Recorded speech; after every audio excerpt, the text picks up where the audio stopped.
Dashuria për nënën është adhurim, ndërsa dashuria për gruan është lumturi. Ti je nëna, xheneti i tij në këtë botë. Ai është djali yt, pjesë e zemrës tënde, dhe dashuria e tij për ty është një formë adhurimi.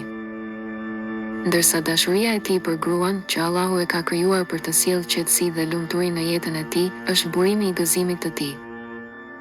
Gjor Mustafa Mahmud tregon një histori që ndihmon për të kuptuar dallimin mes këtyre dy dashurive. Një ditë, një nën iu ankua për të birin, duke thënë: "Më duket sikur ai e do më shumë gruan e tij se sa mua."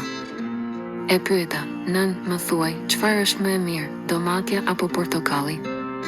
Ajo më shikoi me habi dhe tha: "Nuk ka kuptim t'i krahasosh, sepse domatja është perime, ndërsa portokalli është frull."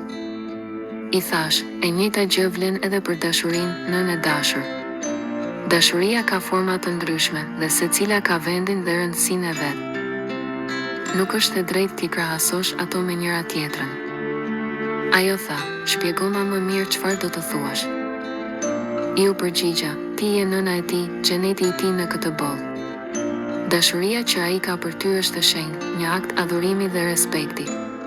Por dashuria që ai ka për gruan e tij, të cilën Allahu e ka krijuar për ta bërë të lumtur dhe të qetë, është lumturia e domosdoshme e jetës së tij. Ndaj, ndihmoje të ruaj balancën mes këtyre dy dashurive. Mbështete në adhurimin që ka për ty dhe lejoje të gëzoj lumturinë me gruan e tij. Mos e vlerëso dashurinë e tij për ty duke e krahasuar me dashurinë për gruan, sepse janë të ndryshme. Lëre të lirë që të ndërtoj jetën e tij dhe do të shohësh se në fund zemra e tij dhe ndjenja e tij për xhenetin do ta sjellin përsëri tek ti, me dashuri dhe mirënjohje." Nëna dëgjoi me kujdes, tunte kokën në shenjë miratimi dhe fytyra i ndriçoi nga qetësia.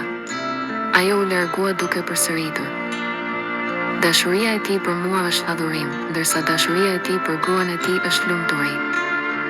Do ta ndihmoj të arrijë tek Zoti i tij përmes dashurisë dhe do ta lë të gëzoj jetën me gruan e tij." E dashur nën, mbaje mend këtë këshill të vyer të Gjor Mustafa Mahmudit. Kur djali yt të bëhet burr, lëre të ndërtojë një jetë të lumtur me bashkëshorten e tij në paqe dhe privatësi, ashtu siç ke dëshiruar edhe ti për veten tënde. Ndihmoje të përmbush adhurimin ndaj teje përmes respektit dhe mirësisë, ndërsa e mbështet të jetë i lumtur me gruan dhe familjen e tij.